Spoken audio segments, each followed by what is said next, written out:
కొన్నేళ్ల పాటు కాంగ్రెస్ నేతగా కొనసాగిన వ్యక్తి ఆయన. ఎన్నికల ముందు బీజేపీలో జంప్ చేసి కీలక పదవి చేపట్టారు. అయితే అప్పటి నుంచి దూకుడు ప్రదర్శిస్తూ అధికారంలో ఉన్న కాంగ్రెస్ పార్టీని తన విమర్శలతో ఉక్కిరిబిక్కిరి చేస్తున్నారు. ఆయనే ఏలేటి మహేశ్వర్ రెడ్డి. అయితే ఆయన తీరుపై సొంత పార్టీ బీజేపీ నేతలు గుర్రుగా ఉన్నారు. కమలనాథుల ఆగ్రహానికి కారణం ఏంటి? Watch the story.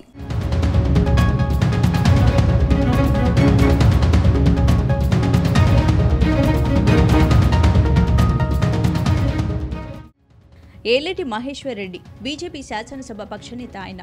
ఇప్పుడు ఏలేటి వ్యవహారం ఇటు సొంత పార్టీ బీజేపీ, అటు అధికార పార్టీ కాంగ్రెస్లో దుమారం రేపుతోంది. గత కొన్ని రోజులుగా ఏలేటి మహేశ్వర్ రెడ్డి దూకుడు ప్రదర్శిస్తున్నారు. కాంగ్రెస్ ప్రభుత్వంపై వరుస విమర్శలు చేస్తూ వార్తల్లో నిలుస్తున్నారు. CM Revanth Reddy R tax, ఉప ముఖ్యమంత్రి బట్టి విక్రమార్క బి ట్యాక్స్, మంత్రి ఉత్తమ్ కుమార్ రెడ్డి యూ ట్యాక్స్ వసూలు చేస్తున్నారంటూ ఆయన చేసిన విమర్శలు రాష్ట్ర రాజకీయాలను షేక్ చేశాయి. కొత్తగా యూ ట్యాక్స్ పేరు మీద ఈ ధాన్యం అధికంగా జోకినటువంటి రైస్ మిల్లర్లు యూ ట్యాక్స్ పేరు మీద మరి మంత్రి గారికి ఎంత ఇస్తా ఉన్నారు, అధికారులకు ఎంత ఇస్తున్నారో చెప్పాల్సినటువంటి అవసరం ఉన్నది. నాకున్న సమాచారం ప్రకారం 500 కోట్ల రూపాయలు మొన్న చేతులు మారితే ఉత్తమ్ కుమార్ రెడ్డి గారు దాంట్లో నుంచి 100 కోట్ల రూపాయలు పార్టీ ఫండ్గా మొన్న ఎలక్షన్లో ఢిల్లీకి పంపిన మాట వాస్తవం కాదా? మీ కేసీ వేణుగోపాల్కి నువ్వు 100 కోట్లు ఇచ్చి నీ మిత్ర సహచర మంత్రులు ఇస్తున్నారు, నేను ఇవ్వకుంటే మళ్ళీ వెనుకబడిపోతా, రేపు అవకాశం వస్తే నేను రేసులోకి వెళ్ళి తప్పుకోవాల్సి వస్తుంది, నేను కూడా రేసులో ఉన్నానని చెప్పుకోవడానికి కోసం నువ్వు 100 కోట్ల రూపాయలు ఢిల్లీకి పంపిన మాట వాస్తవం కాదా? మరి మొన్న వసూలు చేసిన 500 కోట్లకెళ్ళి నువ్వు ఇచ్చిన మాట కూడా వాస్తవం కాదని అడుగుతున్నా. ఉత్తమ్ కుమార్ రెడ్డి గారు విచ్చలవిడిగా మీ డిపార్ట్మెంట్లో ఇన్ని 100 కోట్ల రూపాయల వసూలు జరుగుతూ ఉంటే మరి దానికి ఉత్తమ్ కుమార్ రెడ్డి గారు బాధ్యత తీసుకుంటారా, లేకుంటే అధికారులు బాధ్యత తీసుకుంటారా చెప్పాల్సినటువంటి అవసరం ఈ ప్రజానీకానికి ఉన్నదని చెప్పి నేను తెలియజేస్తా ఉన్నాను. అంతేకాకుండా ఇష్టానుసారంగా మీరు చేస్తున్నటువంటి వడ్ల మిల్లింగ్ విషయంలో కూడా, వడ్ల milling custom milling rice CMR మీరు ధాన్యం ఇచ్చిన ఎన్ని రోజుల లోపల మీరు రైస్ని తీసుకోవాలి మరి మీ నిబంధన ఏమున్నదో తెలియజేయాల్సిన అవసరం చౌహాన్ గారు మీ మీద ఉన్నదని తెలియజేస్తా ఉన్నా. అటు గత బీఆర్ఎస్ ప్రభుత్వంతో పాటు రేవంత్ సర్కార్ను వరుస ప్రెస్ మీట్లు పెట్టి మరీ ఏకిపారేస్తున్నారు. ఇలా ఏలేటి మహేశ్వర్ రెడ్డి వరుస ప్రెస్ మీట్లు పెట్టి ఎప్పటికప్పుడు ప్రభుత్వంపై విమర్శలు గుప్పిస్తుండటంతో సంచలనంగా మారింది. శాసనసభ పక్షనేతగా ఉన్న ఏలేటి దూకుడు ప్రదర్శించడంపై బీజేపీ పెద్దలు కొందరు గుర్రుగా ఉన్నట్లు తెలుస్తోంది. వాస్తవానికి శాసనసభ పక్షనేత పోస్టును బీజేపీలో చాలా మంది ఆశించారు. గోషామహల్లో వరుసగా బీజేపీ జెండా ఎగురవేస్తూ వస్తున్న రాజాసింగ్ తనకే బీజేఎల్పీ పోస్టు దక్కుతుందని చివరి వరకు ఆశలు పెట్టుకున్నారని చెబుతున్నారు. అయితే రాజాసింగ్ను కాదని కాంగ్రెస్ నుంచి వచ్చిన ఏలేటి మహేశ్వర్ రెడ్డికి ఈ పదవి కట్టబెట్టడం అప్పట్లో బీజేపీలో చిచ్చు రేపింది. బీజేపీ పెద్దలు బుజ్జగించడంతో రాజాసింగ్ వెనక్కి తగ్గినట్లు తెలుస్తోంది.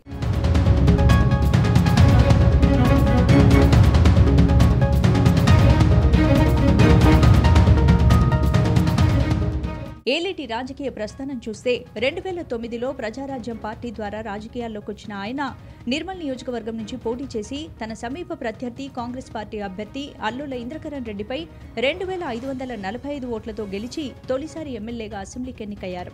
ప్రజారాజ్యం పార్టీ కాంగ్రెస్ పార్టీలో విలీనం కావడంతో ఆయన కూడా కాంగ్రెస్ పార్టీలో చేరారు. ఏలేటి మహేశ్వర్ రెడ్డి 2014లో జరిగిన తెలంగాణ అసెంబ్లీ ఎన్నికల్లో కాంగ్రెస్ తరపున పోటీ చేసి 3వ స్థానంలో నిలిచారు. 2018 ఎన్నికల్లో బీఆర్ఎస్ అభ్యర్థిగా బరిలో దిగిన ఇంద్రకరణ్ రెడ్డిపై ఓడిపోయారు. 2023 ఏప్రిల్ 13న కాంగ్రెస్ పార్టీకి రాజీనామా చేసి ఢిల్లీలో బీజేపీ జాతీయ అధ్యక్షుడు జేపీ నడ్డా సమక్షంలో ఆ పార్టీలో చేరారు. 2023 శాసనసభ ఎన్నికల్లో బీజేపీ నుంచి నిర్మల్ బరిలో దిగిన ఎమ్మెల్యేగా గెలిచారు. 2024 ఫిబ్రవరి నెలలో ఆయన బీజేఎల్పీ నేతగా ఎన్నికయ్యారు.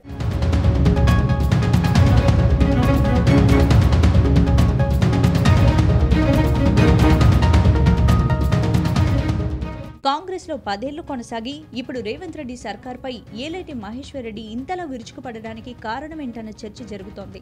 బీజేపీ పెద్దలను సంప్రదించి ఈ ప్రెస్ మీట్లు పెడుతున్నారా అనేది చర్చనీయాంశంగా మారింది.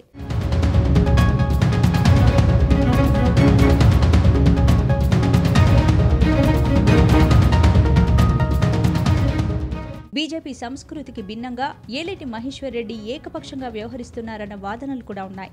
బీజేపీ అధ్యక్షుడు కిషన్ రెడ్డిని ఓవర్టేక్ చేయాలని మహేశ్వర్ రెడ్డి చూస్తున్నారంటూ మంత్రి ఉత్తమ్ కుమార్ రెడ్డి విమర్శించడం హాట్ టాపిక్ గా మారింది.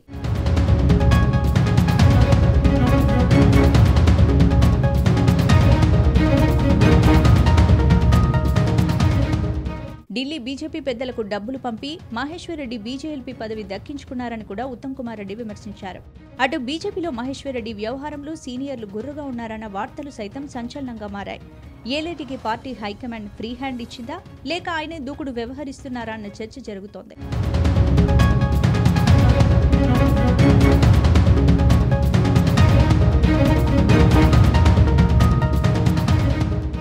ఒక్కో మంత్రిని బీజేపీ శాసనసభ పక్షనేత మహేశ్వర్ రెడ్డి టార్గెట్ చేస్తుండడం కలకలం రేపుతోంది. అయితే ఏలేటి దూకుడు వెనుక తమ లీడర్ల హస్తముందా అనే అనుమానాలు కూడా కాంగ్రెస్ నాయకుల్లో కొనసాగుతున్నాయి. మొత్తం మీద ఏలేటి వ్యవహారం బీజేపీతో పాటు కాంగ్రెస్లో చర్చనీయాంశమైంది.